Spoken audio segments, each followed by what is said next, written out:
you very, very much, Ashley. My next task is really a simple one. I would be presumptuous to stand here and try to introduce to you Donald Ramotar. As we were sitting there, he said to me, the first 10 rows is the family. The next 5 rows is somebody who we work with, somebody who we know, somebody who whatever. But I think I would be remiss if I don't say that this party, as Ashley said, is a lucky party. Following the untimely passing of our founder, Dr. Chetty Jagan, and as our party looked around to see who would be the best of us to continue the work of this party, it was a unanimous decision and conclusion that Donald fits that prescription. He became our General Secretary and has led this party to 4 successful elections since he became General Secretary of this party. That's a record, comrades, that is hard to find. But I know I would be doing injustice to a lot of people if I don't say that Donald was born and raised and came from a little village called Karya Karya in Esquimalt. But let me also say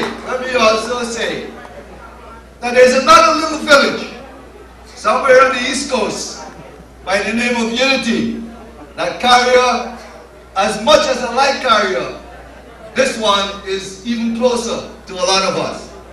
My friends, my sisters and brothers, let me present to you our President, our General Secretary, Donald Ramotar.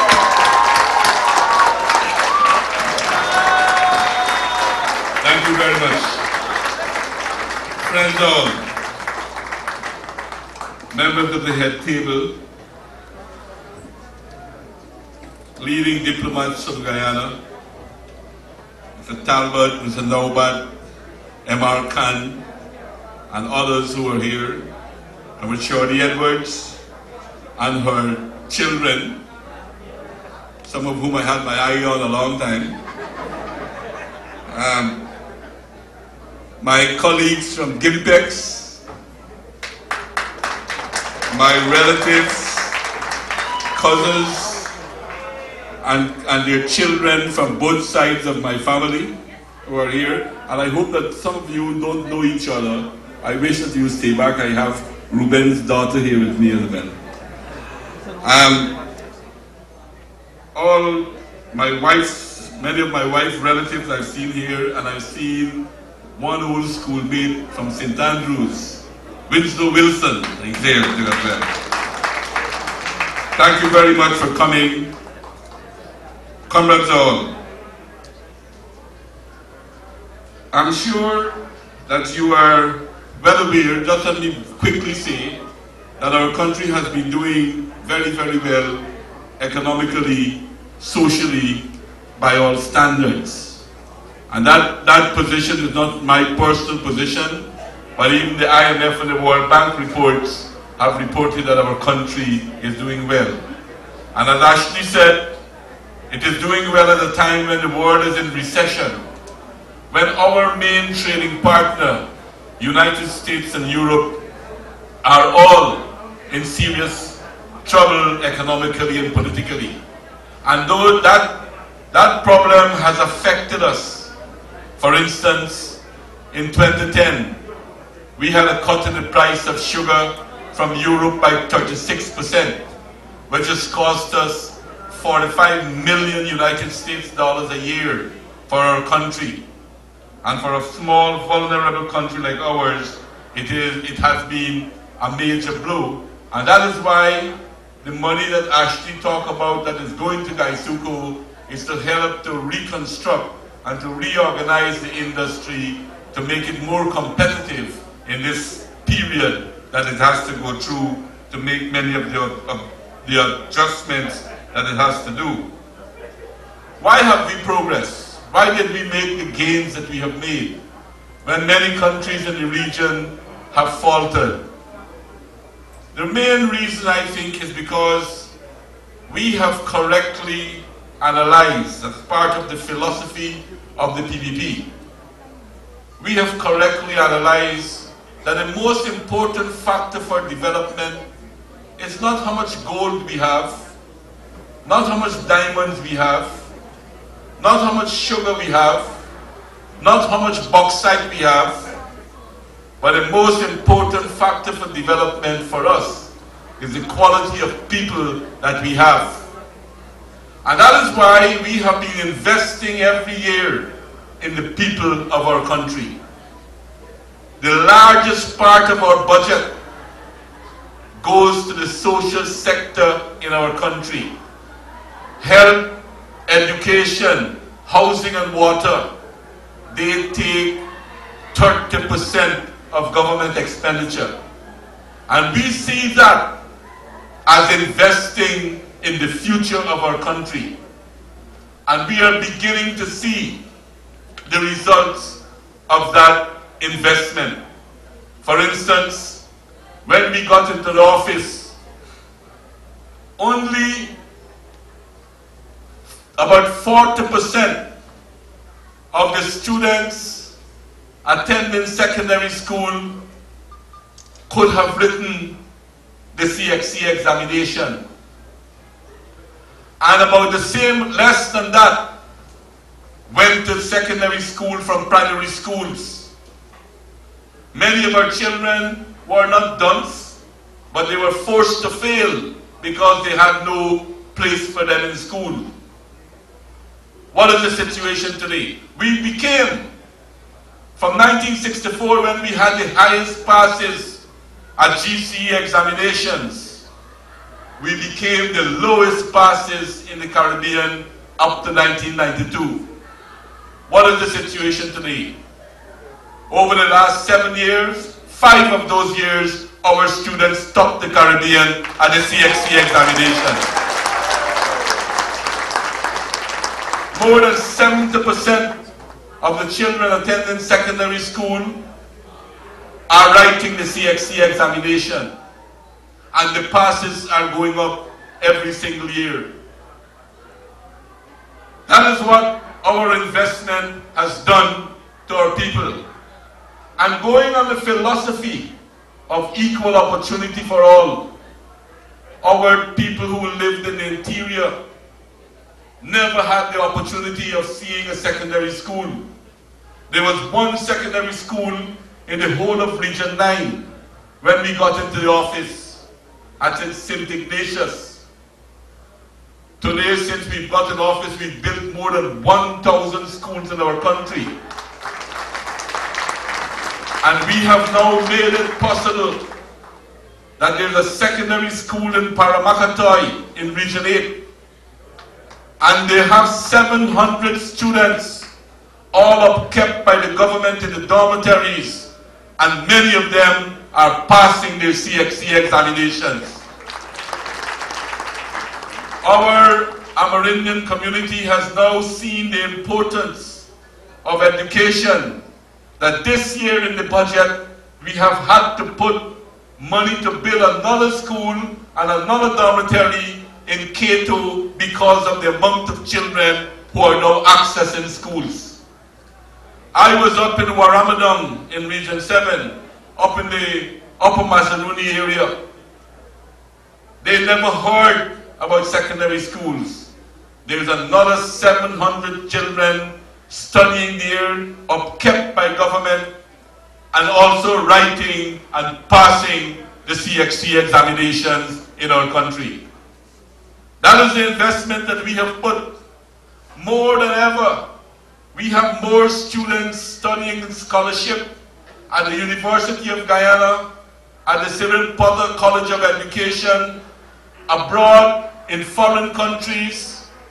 And now, when we used to have to beg coastlanders to go into the interior to teach, now more than 90% of the teachers are people from the interior themselves and doing extremely well in the industry. So I will say we have been able to build the capacity of our people in health services. What is the situation now? I know many people left Guyana who could have afforded it because they said they wanted health services. We now can do, and we are doing in Guyana, with a public-private arrangement. The government buying the equipment and set up a cardiac ward in the Georgetown Hospital.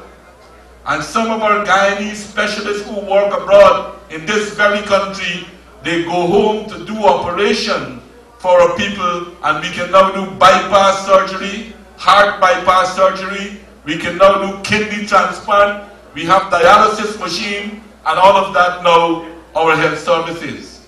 And for those of you who want to come back, who are getting a little bit older now, and want to come back and worried about health services, we are building.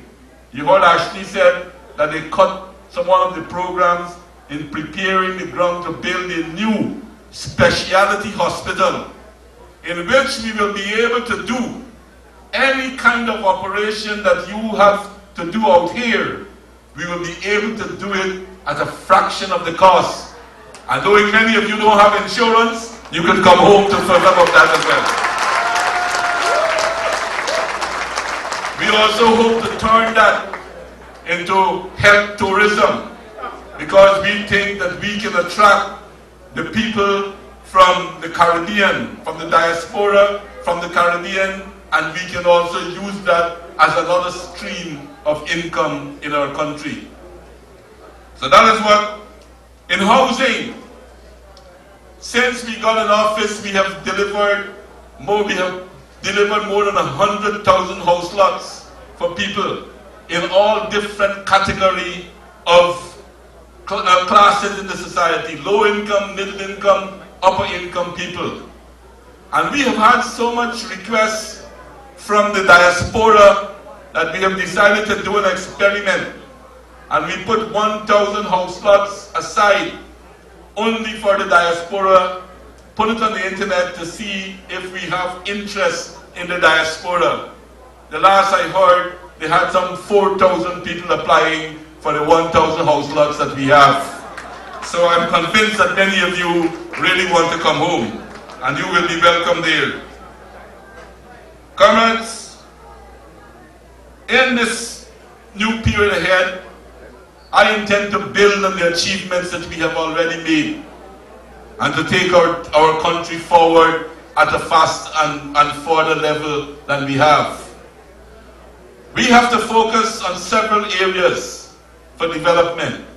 For me, I think at this point in time, the areas that are going to see us moving faster are mining, agriculture, our two main focus, and the new technology. Information technology is a third focus that we have to look at to drive our country's progress forward. And what is happening in Guyana today? In mining, we have a lot of interest. New gold mines, big gold mines, one of them bigger than Omai, is expected to be being prepared right now. A new bauxite mine in Bonasika will be starting up soon. A new manganese mine, an old new manganese mine in the northwest area, will be restarted. By next year, they will begin commercial operations, all of which are going to give us an enormous amount of resource to continue to build the human capital in our country. And you have heard also about our exploration for oil. You would have heard that one company drilled and missed, but what they told me from that missing, that they are convinced now more than ever that we have oil on our continental ledge. And that exploration is continuing, and it is expected in another 10 years' time, Guyana will be a major player in the oil industry in the world. And we are working very much in that regard.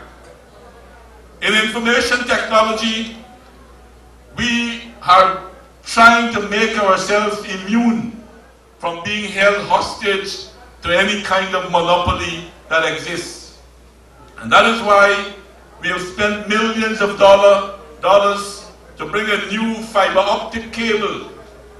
Bring a new fiber optic cable from Brazil all the way to the coast, and that has arrived on the coastland already. And we're building now the backbone across the coastland, right on the upper Quarantine from Molson Creek, right on to Charity on the Essequibo coast. So that we hope that Georgetown itself will become a hotspot and you can use your computer any part of the city. So many of you who have become so attached to the gadget, you can walk with it when you're coming home to look after that. But because we recognize the importance of the information technology, already we are seeing, without us completing all of this infrastructure, we have more than 3,000 jobs already created in the information technology, in call centers, medical reports, reading these medical reports, and several other things that we have being done at this point in time. It creates a lot of jobs, but for us to remain competitive in the world, in a more growing competitive world, this is vital for us to invest in information technology. One of the cuts that the opposition did is really criminal, because they cut some of the program that we have. Started before me, admittedly, but it's a very, very good program to ensure that every family who cannot afford a computer, that the government is going to provide a laptop computer for every single family who cannot afford one. And that goes to the very foundation of our philosophy of equal opportunity for all, to ensure that no one, to use George Bush's words, is left behind. But in reality, we are making that a reality in our country. We have also, to do all of the things that we want to do, we have to invest in a lot of infrastructure. The Amila Falls project is vital. Right now, the biggest bill that we have in importing things to our country is to import fuel to generate electricity. If and when we get the Amila Falls going, we will be one of the only countries in the world that will be generating more than 90% of our electricity from renewable resources. And that is vital, because you know that climate change is a reality. The scientists have all pointed to this clearly. Only those who don't want to know will not believe that this is a reality. And it is very clear. Next month, I'm going to Brazil, the Rio +20 conference, where the world leaders will meet to once again talk about this. If we don't do something, that the catastrophe that can already take the world. You know, the Caribbean, you're seeing more and more intense hurricanes, starting more and more south, devastating more and more viciously. Right in this country, I see on the television when I'm at home, the tornadoes that rip the heart out of some of the states right in this country here. And you can point to several others in different parts of the world. We have to do something about it. And the LCDS policy that we have evolved is on the cutting edge. It's one of the leading programs in the world of how we can not sacrifice development, but to do it in a sustainable way so that future generations can also build on what we have in our country. And that is going to help us to protect the 80% of our country that is still forested. When people used to think it was bush, it is now green gold for us in Guyana. So that falls is extremely important. And in fact, we should be looking at more, because our country has more than 300 waterfalls. And we have huge water resources, and we should be looking at more, because some experts have told me that when we get the Amila Falls, if we get it by 2016, that in 3 years' time, by 2019, the way our economy is growing, that we will exhaust that and we will need more. And that is why we have to look at partnership with the rest of South America, Brazil and the rest of them, to see if we can integrate some of our energy resources so that we can have power, cheap power, to continue development in Guyana as we go ahead. Moreover, air transport is becoming very important for several reasons in Guyana. Not only for the mining sector, but the tourism sector, to go to some of the most beautiful parts of the world that we have in our country. That sector is very important. I have just opened the new Ogle Airport, and 100 flights take off from Ogle every single day. 100 flights take off every day from Ogle, and very soon flights will be going directly from the Caribbean to the Ogle Airport area. And that will save a lot of time. And we're also modernizing the Chenijagan International Airport at Timeri. You know where our country is located. If you look at the geography, you will see that we stand halfway between the northern hemisphere and the southern hemisphere. And therefore it means that we can become a rail hub. Already some countries flying from deep down south, in South Africa and so forth, would like to in transit in Guyana, but we don't, our airstrip cannot afford, cannot take the big, huge jets that fly in this regard. And that is what we're investing in now, to make a modern airport to fit international standards in every way, so that Guyana can become a rail hub between the northern and the southern hemisphere, not only in this continent, but generally as well. We also think that the infrastructure, the road between Linden and Latem is extremely important, and we have to work to complete it. We are at the border with Brazil. We already built a bridge across the Takatu River to connect us to Brazil. And Brazil has, over the last month or so, has just become the 5th largest economy in the world. They have overtaken Britain to be the 5th largest economy in the world. It is clear, therefore, that we can gain a lot in cooperation with Brazil and work on the synergies that we can get from that to develop our society. And if we are going to do some things to integrate our energy sector, then clearly Brazil will have a big role to play in that regard, and of course the road from Linden to Latem will become possible, and it will become even more economically viable if we work on a new deep water harbor at the mouth of the Berbice River, so that we can import and export in larger volumes and make life for our people much better. These are some of the things that we are doing at this point in time. In accommodation, we now are exploring for oil. The sector, the tourism sector is a growing sector. We need to have more accommodation in our country.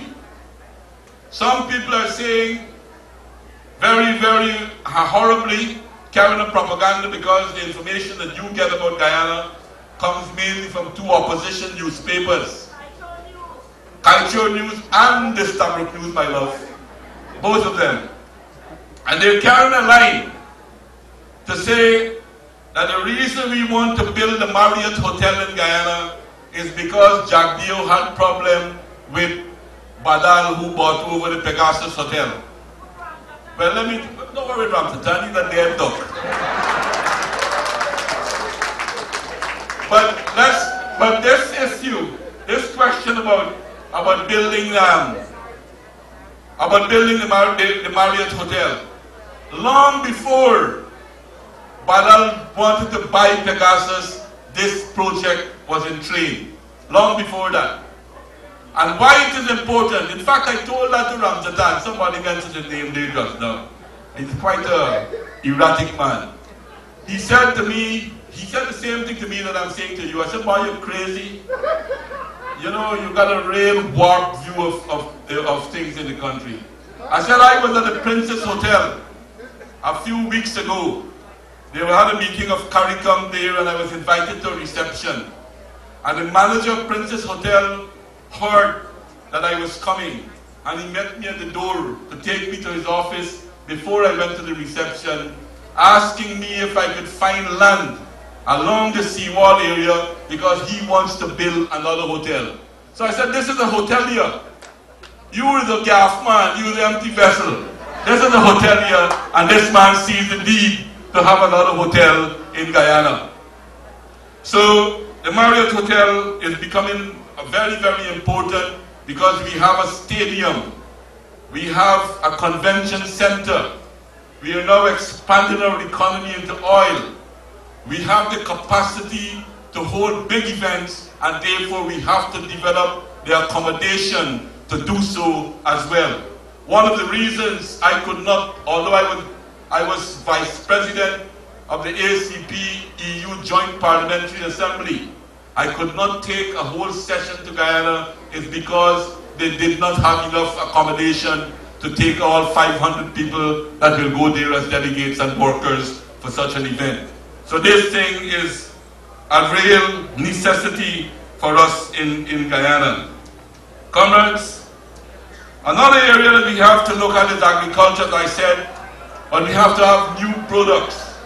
We have 7 billion people living in the world, and by 2050, there will be added another billion people. That would be 8 billion mouths to feed. And you know, many countries are now using agricultural products to make fuel, energy, and that is why the price of food is going up in the world. And you saw what is still happening in the Middle East, which began in Tunisia when the price of food went up. While we would like to secure our own food supply and the food supply of the Caribbean, because the Caribbean still import $4 billion a year in food. So we would like to get into that market as well.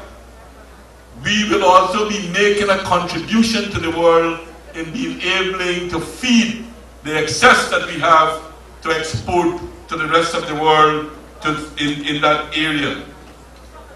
Comrades and friends, the political situation in our country has changed a lot.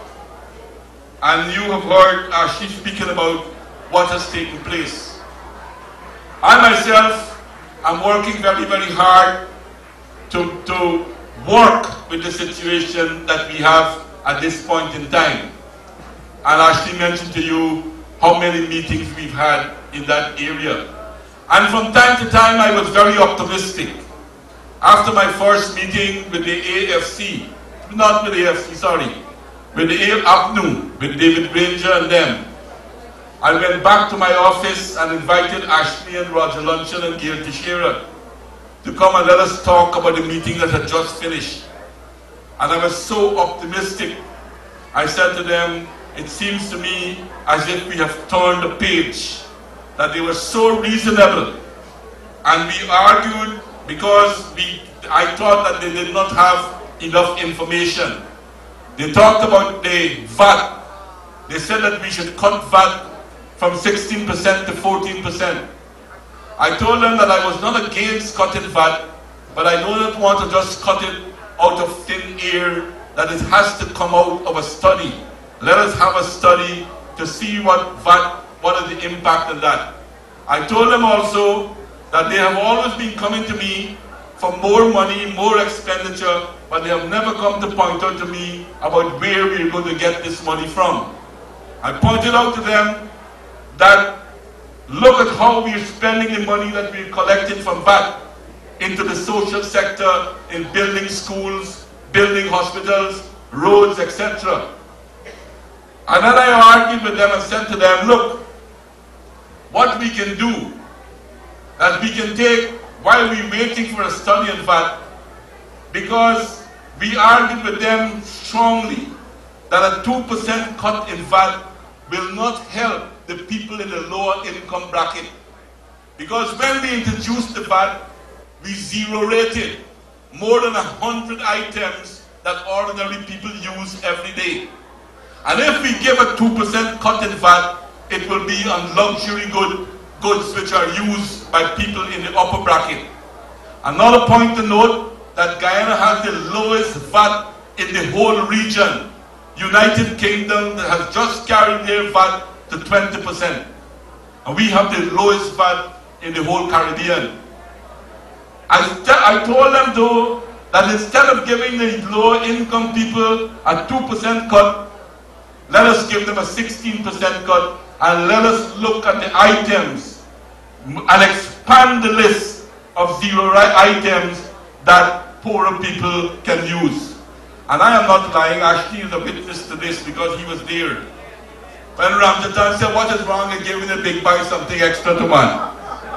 I said to him, I'm not against giving big people living happy, but not at the expense.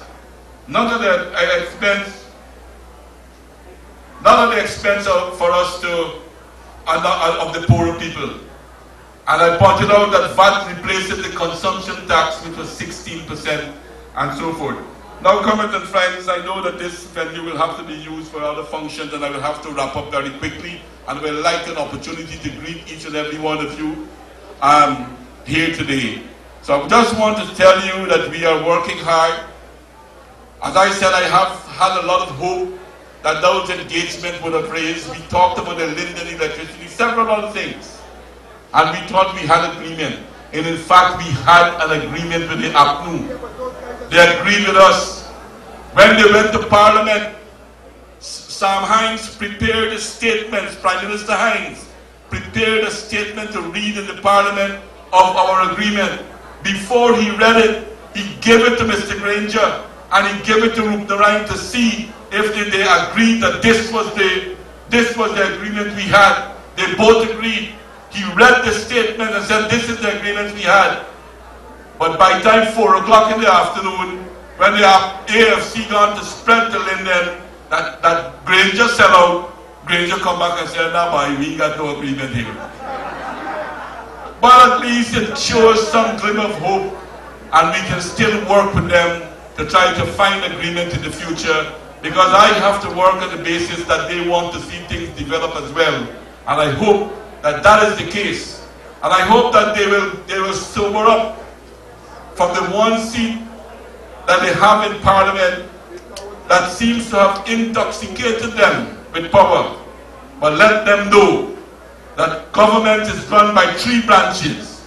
This executive branch, the parliamentary branch, and the judicial branch. And I am in charge of the executive branch of the government. And I told them that already.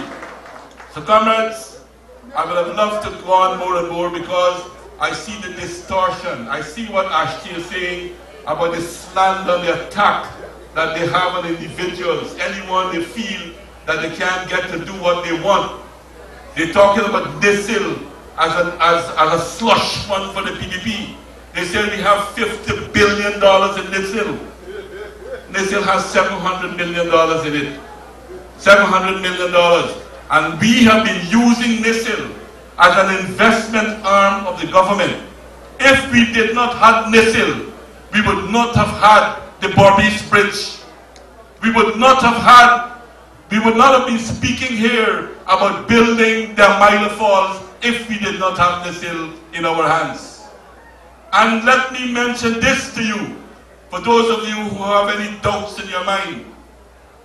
NISIL accounts are audited every year. The privatization account is audited every year and is up to date to 2010, and it is being audited. The 2011 accounts are being audited now. The reason we could not take NISIL accounts to Parliament, because Nissan is also a holding company, and we can't take Nissan's account until all the other companies' accounts are audited. Many of those companies have been privatized, but they still have litigations in court. They still have issues with pension funds and so forth, and we could not wrap up their accounts. But the main account that they are talking about, the privatization unit, that unit has been audited every single year by the very Auditor General report that they use. And not a single issue has ever come forward about fraud, but these people are not interested in truth. They're interested in slandering the government to try to make the government look bad. Comrades, I will come back another time and spend the whole day with you so that we can discuss these matters in full. Thank you very much for your attention.